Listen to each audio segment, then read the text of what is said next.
Ainda falando sobre Anderson Torres, pessoal, a gente vai trazer agora para vocês, pode voltar para cá, Matheus, a gente vai trazer agora para vocês a íntegra do depoimento de Anderson Torres, o depoimento que ele prestou no começo dessa semana agora à Polícia Federal sobre aquele inquérito que está apurando as operações que aconteceram no segundo turno das eleições, né? A Vanessa Lipelt teve acesso em primeira mão ali ao depoimento do Anderson Torres. Essa oitiva, ela aconteceu na segunda-feira, como eu bem disse agora há pouco, e está apurando esse suposto esquema para coibir eleitores de Lula no segundo turno das eleições do ano passado, com as operações que aconteceram pela Polícia Rodoviária Federal, principalmente na região nordeste do país. A gente vai detalhar agora alguns dos trechos desse depoimento. A Vanessa Lipelt, se ela estiver aqui já posicionada, a postos, pode chegar comigo, Vanessa, a gente pode ir lendo um a um. Muito bem-vinda, Vanessa, ao nosso Papo Antagonista mais uma vez. Parabéns pela reportagem, aí conseguiu, então, em primeiríssima mão ali a íntegra do depoimento, que traça vários detalhes e que Anderson Torres complica bastante a vida do ex-chefe da Polícia Rodoviária Federal, Silvinei Vasquez, né? Eu vou trazer um primeiro trecho, Vanessa, depois eu deixo com você, se você quiser ler daí, você lê, senão a gente vai lendo junto aqui, como a matéria é sua, eu quero deixar o brilho todo com você, é claro, Vanessa. Vamos lá. A gente vai trazer o primeiro trecho, então, do depoimento que foi feito por Anderson Torres para vocês, em que ele detalha o seguinte. Vamos lá, vamos para o primeiro trecho, Matheus, para a gente mostrar para o pessoal de casa aqui, deixa eu abrir aqui com vocês também. Tá aqui, olha. O primeiro trecho é esse, que Silvinei também informou ao declarante que o procedimento da PRF no segundo turno havia sido praticamente o mesmo que no primeiro turno, que o planejamento operacional da PRF, assim como o da Polícia Federal e das 27 secretarias de segurança pública dos estados, foi apresentado ao Ministério da Justiça e Segurança Pública via CEOP, que o declarante não tinha atribuição para vetar, então Anderson Torres disse que não tinha atribuição para vetar o planejamento operacional de qualquer instituição, que o fomento exercido pela CIOP consistia em descentralizar recursos para o custeio das ações em questão. Anderson Torres confirma ter recebido da então diretora de inteligência da CIOP, a delegada da Polícia Federal, Marília Alencar, um boletim interno contendo, BI significa boletim interno, contendo informações acerca dos locais nos quais ambos os candidatos à presidência da República, concorrentes ao segundo turno das eleições de 2022, tiveram mais de 75% dos votos no primeiro turno, sendo que a iniciativa partiu da própria delegada, Marília, foi o que disse Anderson Torres à Polícia Federal, haja vista que essa é uma das atribuições da diretoria de inteligência. Vamos para o segundo trecho, Vanessa. Vanessa, posso deixar contigo? Pode seguir daí? Pode, deixa eu só abrir aqui, então. Você consegue ver o retorno daí, Vanessa? Não, não. Então tá, então vamos lá. Pelo meu notebook. Eu vou ler mais um trecho aqui, que diz assim, que questionado sobre a ação da Polícia Rodoviária Federal no segundo turno das eleições de 2022, a princípio, ter sido mais enfática nos locais onde o então candidato Lula teria recebido 75% ou mais de votos no primeiro turno. O declarante, que Anderson Torres, afirma que Silvinei Vasquez lhe informou que a ação foi praticamente a mesma do primeiro turno, não tendo havido qualquer direcionamento.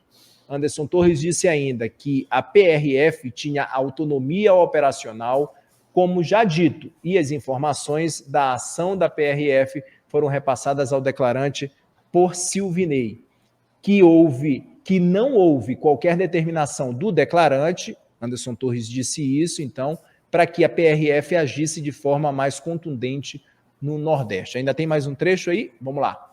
Que não tem conhecimento que Silvinei direcionou a atuação da PRF, sendo que o mesmo lhe disse que havia uma determinação do Tribunal Superior Eleitoral, já contida no planejamento operacional da PRF, de não abordar ônibus no dia das eleições. E que, no dia seguinte, eles foram até o Rio de Janeiro a uma reunião no Arquivo Nacional, sendo que na viagem o delegado da Polícia Federal, Márcio, convidou o declarante, convidou Anderson Torres para irem até Salvador, na Bahia, onde visitariam mais obras.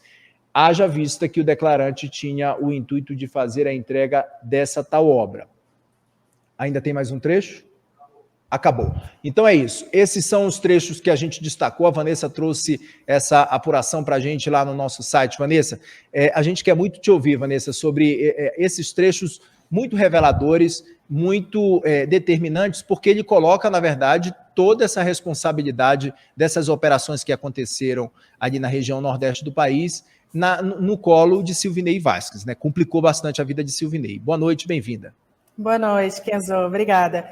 Então, não à toa, a defesa do Anderson Torres, né, nos disse que quando fosse chamado a falar sobre as operações da PRF, ele colaboraria, ele iria falar e não ia se manter silêncio, né? Ele abriria a mão, então, do direito constitucional de se manter em silêncio para poder passar todas as informações que a Polícia Federal lhe perguntasse. E aí, nesse momento, ele começa a colocar, então, as digitais do ex-diretor-geral da PRF, o Silvinei Vasquez, né? Eu tive acesso ao SEI, que é o documento que vem organizando mostrando toda a organização da operação durante o segundo turno das eleições, e, de fato, quem assina o documento é Silvinei. Mas é curioso o ministro da Justiça dizer que ele não tem poder nenhum sobre a PRF, né? Então, o Anderson Torres diz que o Silvinei tinha autonomia para poder agir dentro da PRF.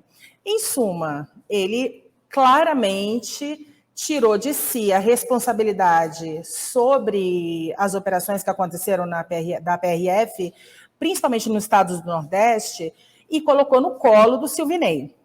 Eu acho curioso que, nesse momento, ele não soube de nada, não sabia de nada, não tinha poder sobre nada, ele recebeu o documento, mas não repassou o documento para a PRF, e a gente tem algumas outras informações, alguns outros depoimentos que contradizem o Torres, né? Mas aí cabe à Justiça, então, dizer o que é verdade ou não. Eu acho curioso quando ele diz que o levantamento com os locais de votação não miraram um ou outro candidato. Não, eles procuraram os locais de votação onde o então candidato Lula teve mais de 75% da votação. E, curiosamente, as operações da PRF foram mais contundentes nessa área. Então, eu queria até emendar essa história da PRF com um comentário que o Graeb fez sobre a demora do Alexandre Torres para poder, então, conceder a liberdade para o Anderson Torres. A impressão que eu tenho é que foram surgindo elementos sobre essas operações da PRF e o Alexandre de Moraes, então, com base nisso, estava aguardando o depoimento do Torres. Na minha conversa anteriormente com a defesa do Torres, na primeira vez que o Torres ia se manifestar, ia prestar depoimento sobre as operações da PRF na Polícia Federal, e ele, por questões de saúde, não compareceu, o advogado já tinha dito que o Anderson iria colaborar, porque ele esperava que o ministro o ministro Alexandre de Moraes, ele entendesse o espírito colaborativo do Torres, para que logo em seguida ele, então, fosse libertado. Curiosamente, Anderson é libertado, consegue a liberdade, logo após, então, o depoimento dele sobre a PRF na Polícia Federal. E tem um detalhe que está na decisão do Alexandre de Moraes hoje sobre a soltura, é que a decisão ela já serve de alvará de soltura. E eu falei agora há pouco com a defesa do Anderson Torres, que já estava no STF, então, para já providenciar, e a qualquer momento, de fato, o Anderson Torres já pode ser liberado. Graeb, quero te ouvir sobre esses trechos, inclusive do depoimento de Anderson Torres à Polícia Federal, né? Em que ele coloca toda essa responsabilidade, então, em Silvinei Vasquez, e sobre aquele mapeamento, ele disse que foi da delegada Marília, né? Disse que foi uma iniciativa por conta própria dela ali, de entregar esses dados desse relatório, então, desse mapeamento dos locais onde Bolsonaro teve mais votos e onde Lula teve mais votos no primeiro turno das eleições. Graeb. Áudio, Graeb. Raios múltiplos, sempre me esqueço de ligar o áudio. Acho que o fato essencial nessa história aí do mapeamento são os números, né? 2.100 e tantos 2.100 e tantas abordagens de ônibus, de veículos, nas regiões onde o candidato da esquerda tinha tido mais votos no primeiro turno. E um número muito menor em regiões onde o Bolsonaro tinha prevalecido ali no primeiro turno. Me lembro bem do número da região sudeste, 500 abordagens só, um quarto, né, das outras. Então, assim, isso é um indício mais ou menos enfático, né, de que alguma coisa esquisita aconteceu e foi promovida, né, pela PRF, Polícia Rodoviária Federal. Quem foi o mastermind aí, né, o cérebro por trás dessa história, vai caber à PF agora, né, a PF de hoje, estabelecer no seu relatório final. Nesse momento, a gente tem um jogo de empurra. O Anderson Torres dizendo que foi o Silvinei, sei lá o que o Silvinei está dizendo sobre o Anderson Torres. Obviamente, ninguém sabia de nada, ninguém tem responsabilidade nenhuma, foi tudo um grande acaso para quem está no centro das investigações. Então, agora, a gente tem as versões todas postas na mesa, a gente precisa esperar o relatório final da PF para atribuir responsabilidades, não só com base no que as pessoas disseram, mas com base nas outras provas que eles eventualmente tiverem conseguido levantar. Você junta o blá, blá, blá com prova, e daí vamos ver qual é o quadro final que será pintado aí pela PF, né? Pô, Graeb, Wilson, quero te ouvir sobre esse ponto do depoimento de Anderson Torres, então, à Polícia Federal. Eu só vou reforçar aquilo que eu falei ontem, né? Cada vez que você tem um elemento novo, você complica a situação do Anderson Torres, né? Agora, esperar como é que você vai puxar esse fio, né? E até onde esse fio vai parar, né? E no caso do Anderson Torres, aqui eu já estou fazendo aqui trocando algumas mensagens com alguns integrantes da hoje oposição ao governo Lula, e já tem gente aí comemorando, falando de preservação da liberdade. O Carlos Portinho tweetou agora há pouco, ele falou uma frase interessante que resolve um pouco, mostra um pouco desse sentimento, né? Ele classificou que é menos um preso político no país. Menos, né? Acho que também não faz sentido você classificar o Anderson Torres como um preso político, mas essa decisão do Alexandre de Moraes restabelece um pouco a ordem natural das coisas.